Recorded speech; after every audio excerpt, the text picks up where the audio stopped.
You're listening to Oh My Health, There Is Hope podcast.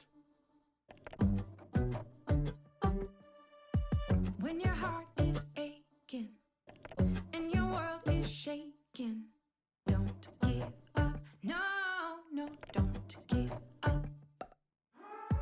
When your light is fading from the troubles you're facing, don't give up. No, no, you're enough. Hold on, hold on. Good things are gonna come.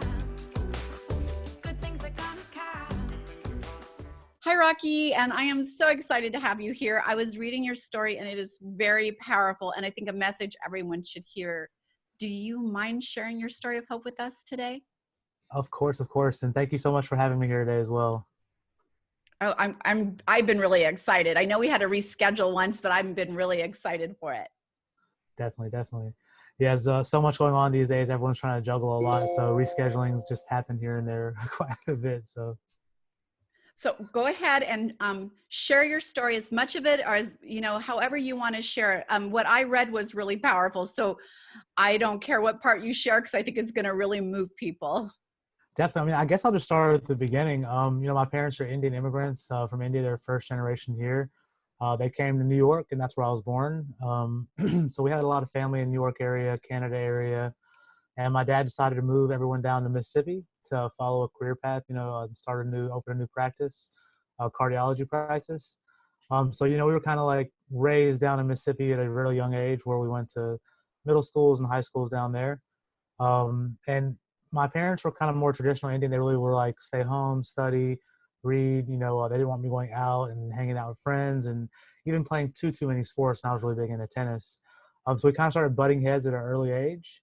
From there, the first time I was sent away, I was sent to India. And India was okay. I missed my family, my friends. I learned a lot there. Actually, I played international tournaments. When I got back, I kind of was like, I guess starting to get a little more rebellious, and I started sneaking out my father's car until one night I was actually pulled over by local police in Pascagoula, Mississippi. And that was kind of like the beginning of like the crazy experiences that I went to as far as the boot camps and the military schools go.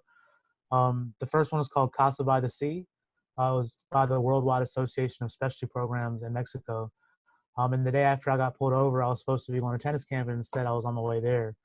And it's crazy, as soon as you get there, your parents, you see your mom for 1 second.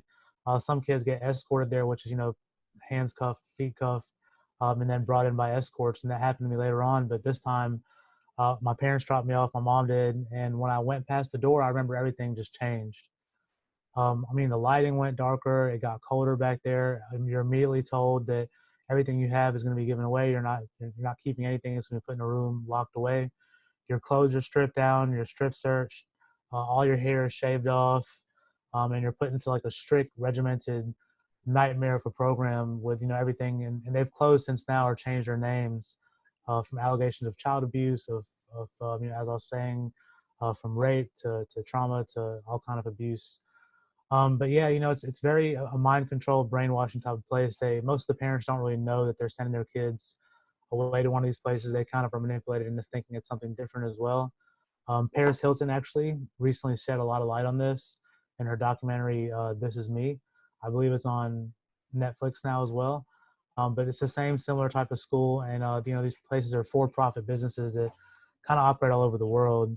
And, like I said, they changed their names. And there's a new one open not far from the place I went in Mexico. I actually visited there about a week or two ago, and I met a guard, and the guard actually allowed me in to walk all through the hallways, like a hallway in particular where I remember, once I was picked up, I was sick, and I was sitting on the edge of my chair in punishment, listening to audio tapes and writing back and forth is what you had to do for like the first phase of punishment.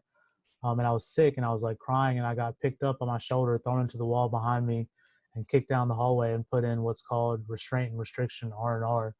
Where they put you on your stomach, put your chin on the ground, tie your hands and feet behind your back, and you basically stare at a wall for the next couple of days, and you get to release one arm every once in a while to have orange juice and rice. I got to see that as an adult and videotape it and look at the exact, I just remember it all, at once. And I think that's kind of like, just leading into like, I guess the end of it, that's kind of like why I started talking about it more, because I've really, kind of buried a lot of it, down really deep as a kid.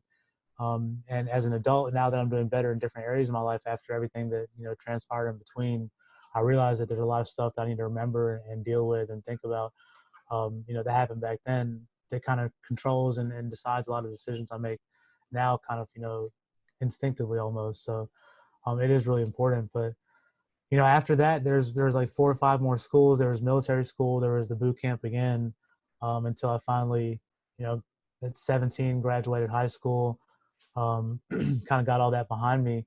And at that point, I was like, you can't tell me anything. Very hard-headed, very against authority and adults and any kind of figures like that at all near me. And I really dove into a lifestyle of drugs, of using drugs, selling drugs, partying, women, you name it, all the above, just head first, until eventually I wound myself up in prison, in an Alabama state prison for distribution of controlled substances.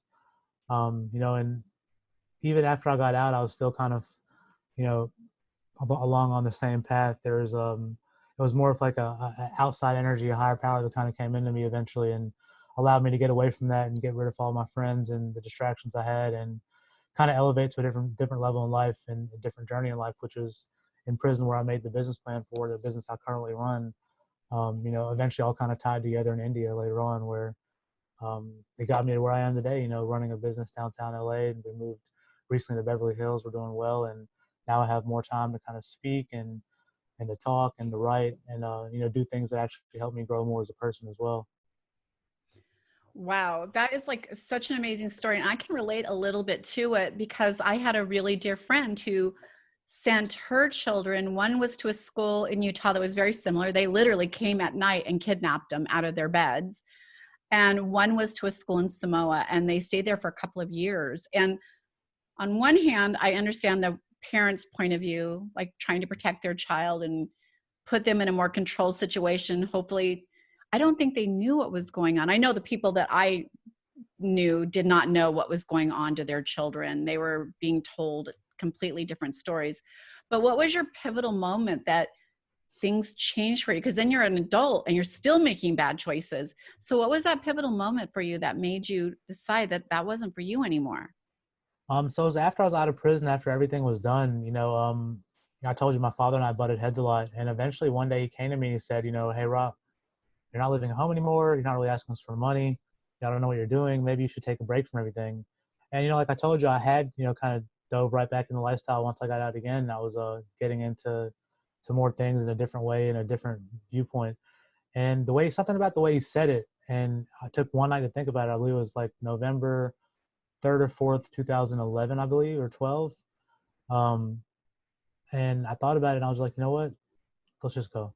And something like I said, a higher power, different energy, that mixed with my father saying it a certain way, with me thinking about it, it all just came together. And I was like, you know what? My girlfriends, my circles I'm in, that I'm doing the same things I was doing before, the identity I created for myself of, that guy. And actually at that point, very comfortable with not having a direction of who I was and doing what I was doing. I was like, you know what? There's got to be more out there. Let me just give it a shot. And I went to India, and I started living a clean life, living on a farm, let go of, like I said, everything from the music to the television, everything I was doing before. I kind of just totally different life path. And from there, that was kind of like the first pivotal moment.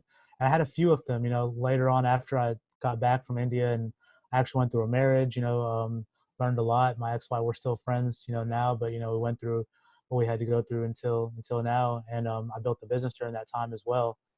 And when she left the first time, that's when I had another kind of pivotal moment when I like literally stopped eating meat, started doing yoga, started doing meditation, really brought in as many good things I could from YouTube videos, from, Dr. Wayne Dyer to Robin Sharma to, Tim Ferriss, Eckhart Tolle, all these like, really great people that their content is out there for free. I started feeding myself with that stuff instead of anything else, from music to television, anything. And, I've been doing that straight for about 4 years now. And in the beginning, it was almost like something was telling me like, you need this right now more than anything. Cause I wasn't sure of the path. I wasn't sure if it's going to work. I wasn't sure if I was going to be able to get help from it or not. I knew I needed something to help me out. And they did. all that combined together kind of guided me to where I am now. And I'm finally at a point now, like when even, because we're human, right? We have to, healing is like a journey. It's not just like a linear straight path. You know, we take backward steps as well. But now I'm finally at the point where when I do notice myself taking backward steps or falling away from like what I want to do, what I need to do, what my heart says to do, I'm able to check myself easier and better and recognize it and kind of implement some of those things I was doing in the beginning more, like more yoga, more meditation, more getting away, you know, and kind of get myself aligned back on the path I need to be on. Rocky, I really believe that we have a purpose-driven life. And I believe that our purpose-driven life sometimes is crap. Meaning we have to go through these horrible trials and we affect the people around us because that's their purpose-driven life, right? To figure out solutions and manage their way through it. But your purpose-driven life, like you needed to be in those spaces, right? You had to be in those spaces to develop this beautiful story, to be able to reach out and touch other people's lives. So I really commend you on actually seeing that and moving in that direction. How do you kind of use what you've learned now? I know you're speaking. I can bet I'm going to be seeing a book soon because this is a powerful story. So how do you use that now? And like I said, I'm just starting. In the beginning, I was actually very scared to kind of share this kind of stuff for two reasons. One, my parents, you know, and society, you know, like we're men, we're not supposed to be talking about this kind of stuff. A lot of people have that mindset still, especially my parents are like, you know, hush, hush, it's in the past, it's over with now. And then on the other hand, business-wise, I was scared, you know, that if I were to share too much and if they were to know too much about, you know, the things I used to do and how I used to be and what I went through, that people would not want to do business with me. And, you know, finally, I started sharing it very slowly with a few clients, and they were very inspired, motivated. Like, oh, wow, like, so cool to know this about you, Rocky. Like, it's really what you said you went through, you know, and you went through prison and you got out and you still did it. Like that inspired me so much. I was wondering if it was possible type of thing. So I was like, you know what, if I can't just share this comfortably with everybody, business-wise and personally, then maybe it's not the right thing for me to do.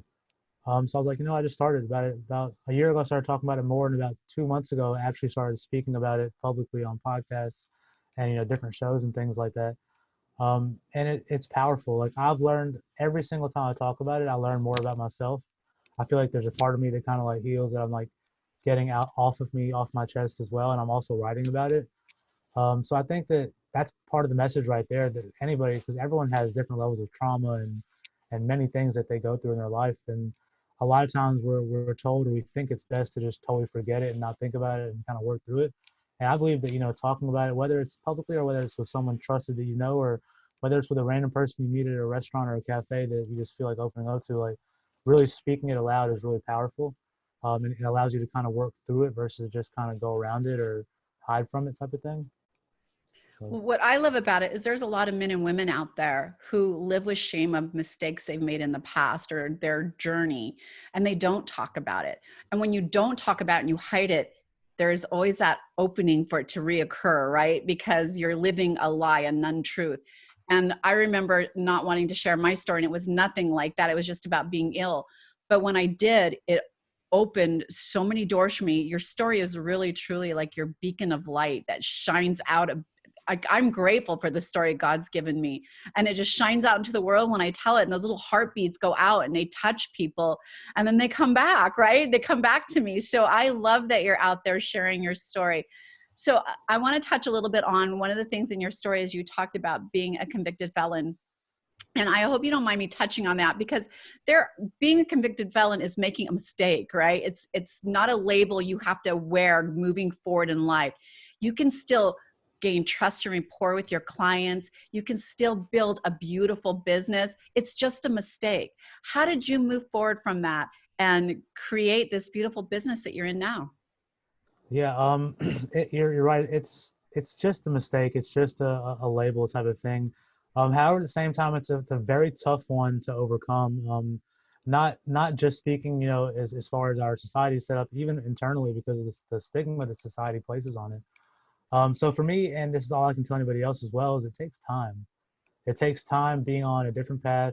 And you know what I mean? People go to jail for a multitude of reasons, and everyone has their own path and their own journeys. And so everyone's not going to look the same, but it's definitely going to look quite a bit different from the path you were on before that. And I think that's really what it takes is time, because it took me, when I was just leaving my place downtown in LA, I was scared to leave because I was a felon, because the place downtown rented to me and I wasn't even sure if I was going to get it. There were one of the few places in LA that finally gave me a place to live and to work 5, 6 years ago when I first started the business down here. Fast forward, I'm ready to leave that place finally and give it away and go to somewhere quieter and more simple. I was scared to leave because of the felony, and I was asking around, and finally, a lady told me, "Oh, we only go back 7 years anyway. And, it's been 10 years for you now." And I was like, "Wow, okay." Like, I was like, I faced my fear, which I was very scared even to move out of that place, which I needed to be out of now. And I finally did, and it turned out to be okay because it's been enough time now. And a lot of people, I think I was discussing with someone else, they say, I feel like 10 years is the time. If you don't do anything in 10 years, you probably change and you're going to do better.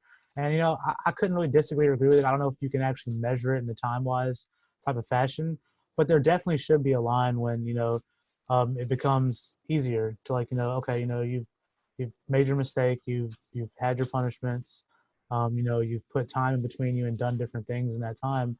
Let's allow you to vote again, to start businesses and get funding and things like that without having all these obstacles in your face, or at least at the very least, like, the ability to do so, not like a written law where you can't, type of thing. So it's a lot of uphill struggles, but I mean it does get better if you're on that path over just a little bit of time.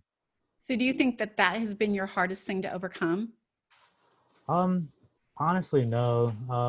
For me, me speaking personally, most biggest difficulties to overcome are internally. A lot of the stuff that goes on within me, and actually causes external actions and decisions and choices I make. And that's something that, like I was saying before, I still deal with every day.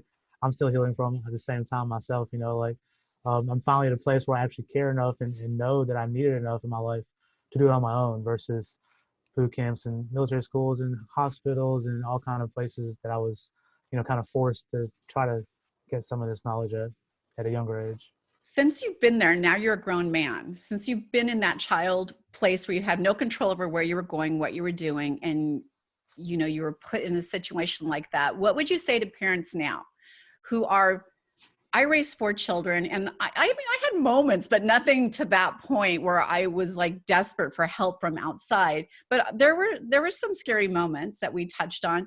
But what would you say to parents who are dealing with children right now? They're like, they are completely out of control. I don't know what to do. I'm scared. I need help, and they think one of these schools is a good idea. Got it. So a few things. First of all, like, obviously there's always a level of, like, where we have to, let's say, ask for outside help. If you haven't communicated, like, or tried communicating and sitting down and talking and really getting to know each other, if you haven't tried that and you're already at that step and you've tried that and you're at the next level where you don't know what to do, the first thing is really researching these schools. There's tons of forums and Facebook groups. You mentioned Utah and Samoa. I know kids at both Utah and Samoa. Samoa is part of the WWASP programs. Utah is probably Provo Canyon, the school you're speaking about. It Um, was, and that was for the female. The male went to Samoa. yeah, and Samoa is tough. Samoa's It was tougher tough. than the one in Mexico. It's really tough. So I mean, my heart goes out. But you can get a really good feel of it just by really doing some due diligence and, like, really talking to these schools and figuring out what they're doing, and then looking online for forums. I guarantee you that I know the groups that I'm in. We've listed just about every school, whether it's questionable or not right now, and people actually vet them, that have been through the programs and ask questions about their curriculum and for people that have been there and stuff like that as well. So definitely do your research online. My parents, when they did it way back then, I feel like my dad saw an ad in the newspaper and was like, "Oh, I don't know what to do. I'm a busy businessman. Let me just try this. It looks like it'll solve all our problems." And that's definitely not the way to go about it. And like you said before, the parents didn't really know, and the parents are also told that the kids will manipulate them and lie to them, and don't listen to them, listen to us. So it's a very sick and twisted game at the end of the day. But the biggest thing is first communication, like you're asking, and then second, really doing your due diligence in these schools. And obviously, from a survivor of one, I would have to say that choose against any kind of school that is structured in any kind of the way of WWASP, Casa by the Sea, Provo Canyon. There's a lot of them that are on a list of just like anything that looks like this or smells like this, run. Definitely follow that. These kids aren't there's not 1,000 of us just making this stuff up. There's thousands of kids that have all went through the same stuff and different levels of it, because it's everyone gets treated a little bit differently there depending on a multitude of things. Well, I don't know about your school, but they weren't even allowed to have contact with any family members, including their parents, for the first 30 days. It was 30 or 60 days. I can't remember, which to me should be a huge red flag. If I can't check on my child's well-being, then they're probably not in a place that I feel is safe for them. So I think those should be red flags. And I do realize kids are very manipulative. That's one of the reasons they're there, is because they've manipulated you and keep getting into trouble.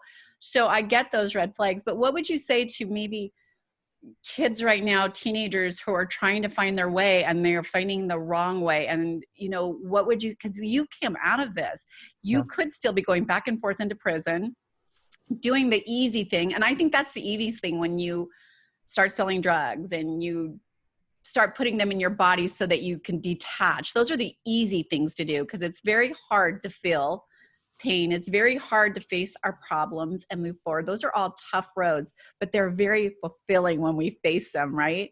So what would be some of the things that you might tell kids right now that are struggling and they're becoming very rebellious and taking those bad paths? Yeah, definitely. So the first thing is and this, I think we've all heard this our whole life, but you got to be very, very careful and start to get very careful of who you place around you, your friends, the circles, your environments. It's not to say we become judgmental and closed off to people, but, really use your heart and your mind and understand like who you're placing yourself around will start to have an effect on you in your life. And the way to really get in tune with that, I believe, is to really spend more time with yourself. These, especially kids these days, all we have is the media that's crazy. We have TV shows that are wild, the music videos that are crazy, and that's what people are looking up to. And kids are subconsciously feeding themselves a lot. Even adults subconsciously feeding themselves a lot. For me, I found a lot of power in taking really regulated breaks away from all that, and I've taken a huge one as well, like from where I was a couple of years ago to where I am now. From all that social media, all the stuff we see on TV and online, and spend some time with yourself, spend some time in nature. Like the power of meditation, and everyone does it a little bit differently. For me, I still don't know how to sit down and close my eyes quietly by myself in a certain area. I find it when I'm driving, or when I'm going for a walk on the beach. I can really find places and get quiet in my mind, and that's where I've made the best decisions I have. You have to really trust yourself that the way you think, the way you frame your mind and your heart really is going to lead you on the right path, and it really will, if you really slow down, listen to it, and get rid of distractions. And then, like you were saying before, face those fears. Do it. Once you do something, like I was talking about earlier too, you look back and you laugh. I literally laugh now at the fact that like I was scared to leave a place that was bad for me because I thought that I wouldn't be able to get another place because of my background. And then it turned out to be such an easy task once I actually faced it. So, those are the biggest things. And I mean, kids these days, like people think that, they have it easy and they have this and that. And like, I agree that there's a lot of things that, growing up that were different.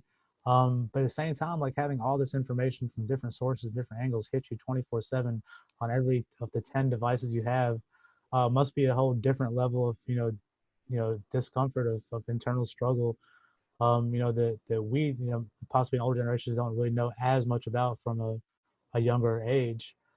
So that's why I really think it's even more important. Just disconnect from it. Be by yourself, go into nature, see what the world, look out, just kind of see what's really out there, start to ponder those questions. And I feel like you can create anything you want in your life with like that. I read about it so much and I was so paranoid about it, and I was like, this is crazy. How is this going to work? But I just kept putting it into me, like Dr. Dyer, a lot of stuff he says, the power of intention and now, and it really does work. You just slow down, breathe it, understand it, frame your mind like that, and things start to click. Wow. You know what? I agree with you 100%. The whole time I'm thinking, if there was a way to make meditating for the younger generation who are growing up, starting that stage, interesting, because if I were to say to my 9-year-old at the time, you need to meditate for 5 minutes to get into yourself, make that decision, he would have laughed at me. To them, it's a timeout, right? It's a punishment. I got to be quiet and sit still. And there's got to be like a fun way to make it like a game or something, because meditation in human beings literally puts a ripple effect out into the world that creates this massive change that you aren't even aware of.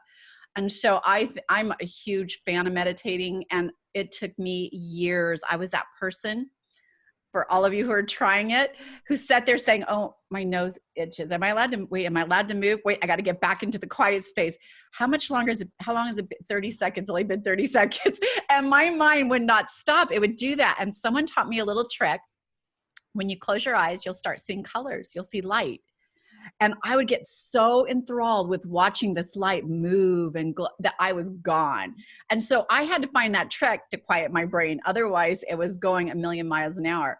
But there's got to be a way for us as adults, as parents, as the leaders and changers of the world, to find a way to make it interesting for young kids, because it would save you so much stress. It will give them some inner peace and some focus on where they want to go. And you hit it right on the head. Once you put your mind set where you want it to go, there is nothing you can't do. Seriously. And now that you're speaking about it, I wish I could remember his name. A really smart man just recently said that if we could instill meditation in all of the world's young children, that we can like defeat war by like the next 10 years or something like that. Some really cool number. Just like make it mandatory all over and make them love it and do it. We can like literally stop violence like within a certain amount of time. I read a thing that said that Tibetan monks, they mostly meditate not for themselves, because they throw an energy, and when they move to certain areas, peace starts happening all through their meditation sessions. Like they can actually calculate the change in the area where they're meditating. Nobody knows they're meditating. It's just that vibration that they're putting out into the world. And so there's a lot to be said about it. And if you would have said that to me 10 years ago, I'd have laughed at you. I really would have. I'd be like, and I'm sure any kid who's listening to this, yeah, and some of the adults are like, well, she's on something. I'm sure of it. But I'm telling you, it changed my life, and it can absolutely change yours. As far as too, like having that self-confidence you need, and like just being really super focused and grateful. I'm so grateful for everything now. It just really opened up a new world to me. So tell us what you're doing now. Yeah, definitely. So, I mean, now I run a human hair extension company. We do business to business most. So what I do mainly within the business is help other small businesses grow, leverage good quality and speedy service in order to grow their businesses and grow their services as well. I have a couple other companies, a vacation rental home company called Rocky's Rentals, a CBD tea company called Manali Tea. And I'm doing more and more of speaking and talking. I really want to be able to one day be able to just take a flight, land somewhere, go to a school or go to a prison, and hop out of the plane, go talk to some people, motivate them, help them in any way I can, and do that again the next morning, the next day. And I want to get to that point eventually. And I've worked really, really hard on my businesses, and I have a really solid, strong team. So I really feel like I'll get there sooner than later. And then whenever this whole COVID thing lifts up a little bit more, that I can start traveling and actually going out and speaking and connecting with people. Well, I definitely see a book coming from you. So as soon as that book's ready, you let me know, because I'll be the 100%. first one to buy it. So tell people how they can connect with you, Rocky.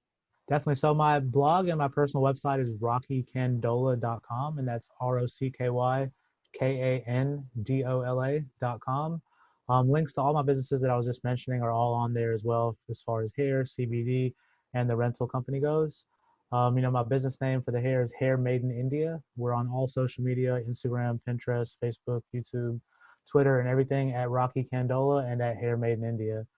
So yeah, look me up, give me a call. My phone number is out there directly as well. I would love to speak with you, and I answer my own phone. So Thank you so much, Rocky. I really enjoyed this talk. Thank you. definitely, thank you. Thanks for listening to the Oh My Health There Is Hope podcast. Make sure to visit Jana's website, bestholisticlife.com, where you can subscribe to the show on iTunes, Google Play, or listen there, so you'll never miss an episode. While you're at it, if you found value in the show, we'd appreciate a rating on iTunes, or if you simply tell a friend about the show, that'll help too. Let's change the world together, one health expert at a time. Looking forward to seeing you next time.